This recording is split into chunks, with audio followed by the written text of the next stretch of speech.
Hey, how's it going? In this video, I'm going to make a medieval sauce that was so popular back in the day in the 14th century that you could walk down the streets and buy it in little bottles. It's romanticized to be like the first condiment sort of thing. It's not strictly true, but it is fun to think about. So that's what we're going to make today. Cameline sauce, using a bunch of, I guess, European spices, sort of. A lot of spices were imported, and it was typically consumed with meat. So that's what we're going to do. We're going to get some flame-licked meat. In this case, kangaroo. Obviously, they wouldn't have had kangaroos in medieval Europe, but I like to eat local, so that's what we're going to do. We're going to make a traditional calamine sauce and put it over a flame-grilled kangaroo. I'm Jacob, and you're watching Choo.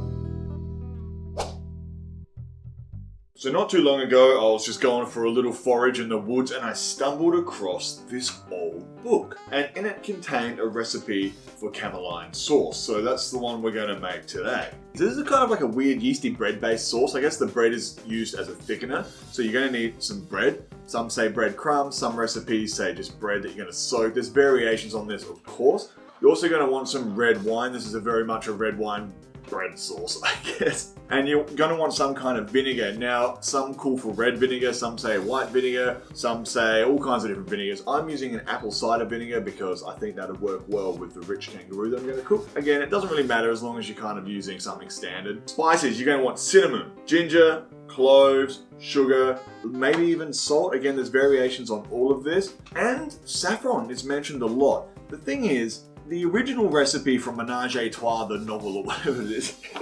I don't know, I can't speak French. It's a weird little book. You can check that out on your own time. This is where one of the first recipes apparently came from, and it calls for saffron. Now, saffron is very expensive even today. I can't imagine just common folk walking down medieval Europe being able to afford a sauce with saffron in it. Maybe I'm wrong.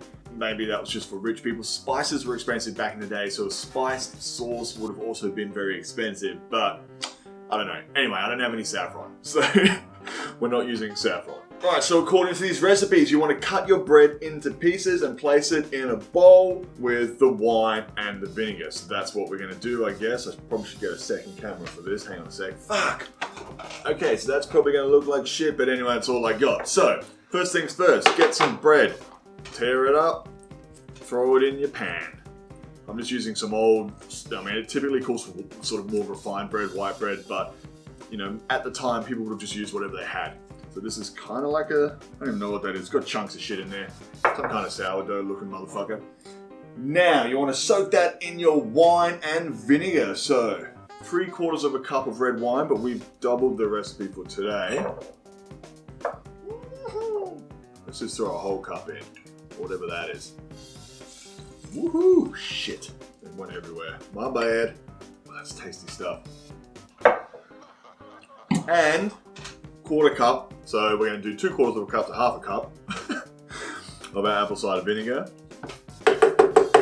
So now you're going to want to wait 5, 10, 15 minutes, however long it takes for that bread to get nice and mushy. I'm talking like gross, mushy bread. So, 5 or 10 minutes. Got to kill the time. Why not have a glass of wine? I literally just made that up then. Fuck yes. Fucking oath. That's mine. Okay. That belongs to me. Okay. I'll be checking that. Yeah, man, you can just have this. Like, it's just full of old recipes that you've clearly printed off the internet here and just glued into this book. You know. Why are you wearing a fake beard? I don't know.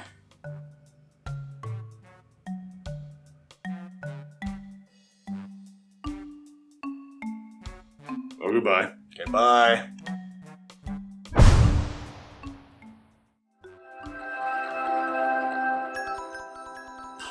Well, anyway, after about 10 minutes or so, or however long it took me to film that, the bread should be nice and mushy.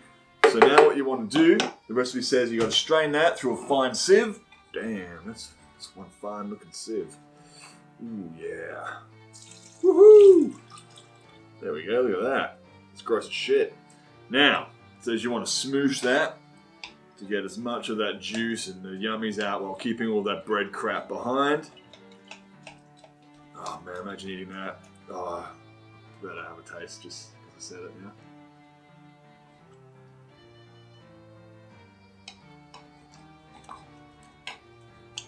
Oh man, the flavour's really good already.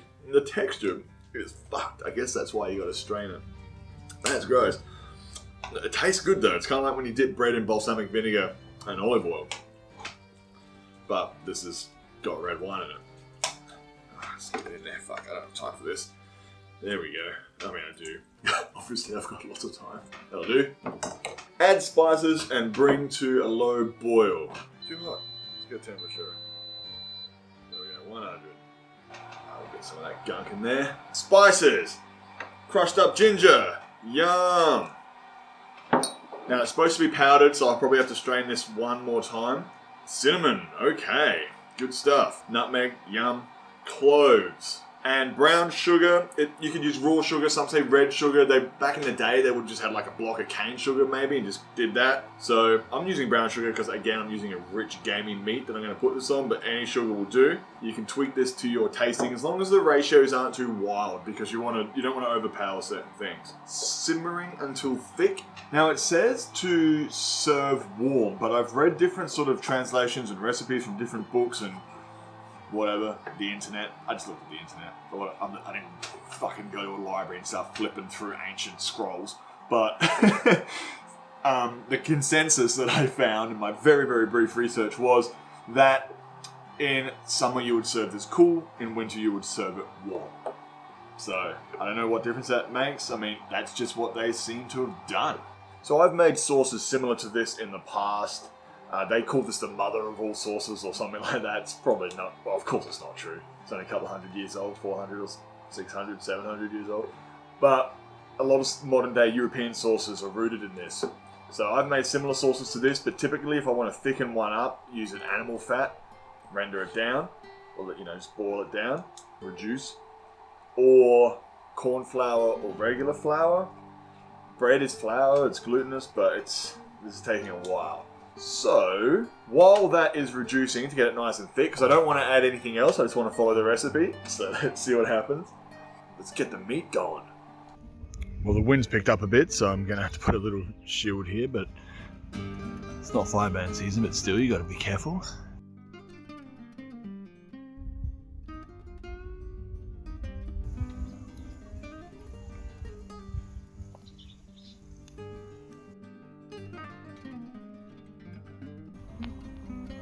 Nice.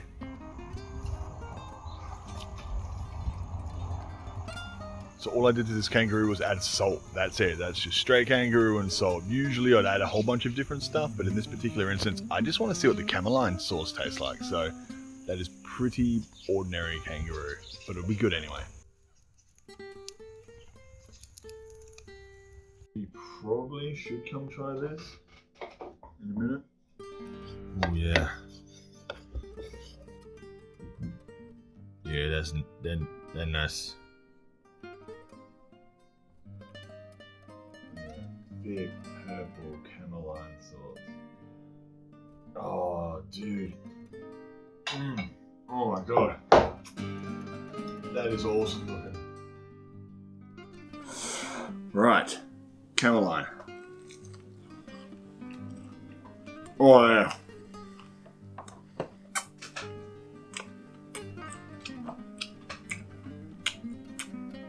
It's good. It's nice, the Cameline. So you're going to have it with something. It's pretty heavy on the vinegar, I think. Yeah, you can tweak this accordingly. It probably would have been quite vinegary back in the day as a preservative, so you have to come get it. I can see why people would walk down the streets and buy this on the way home. Oh, I can't be fucked cooking. Classic. Oh god, fuck, I forgot to get dinner for the fam. Grab some Cameline sauce. And your bit of meat over the fire. Like I said, this meat was just salt and kangaroo. Literally nothing else. And salt and what, sorry? Kangaroo. Oh. I'm not talking to you, I'm talking to the fans. Yeah, Mum. I didn't hear you. Into a mum. As a sauce connoisseur, I don't know if you know this, but I also have a sauce company. Go on to... I don't think anyone's heard about the I gotta plug it because it's a great way to support the channel. If you want some nice sauce, we're not selling this sauce obviously, but we might add some of this to our line in the future or something similar. Something you could We king. do a lot of medieval fairs, so it makes sense. So as a sauce guy, I'm saying I love a good sauce. If you like this video, make sure you hit like, subscribe, all that crap. And if you want to help out the channel monetarily, feel free to jump onto our website and grab a bottle of our hot sauces. We have a whole bunch of it. We've got tomato sauces, we've got alcoholic hot sauces, barbecue sauces, mostly chili. In fact, they're pretty much all chili. Not only do you help us out, but you also get a delicious sauce. So it's not like you're just chucking money for content. It helps us make these videos, but it also, you know, you get something in return for it. It's not just throwing money at a YouTuber, you know. And a portion of all our festival sales, we do a lot of festivals. Check out our calendar on our website. We donate to the CFS Foundation. So, thanks for watching Choo. What's in that? It's good, isn't it? Vinegar, red wine, and bread? You have to watch the video to find out. I will. I will watch the video. Yeah. Hey, this one's got your name on I can't go any further. It's warm today in Adelaide Hills for once.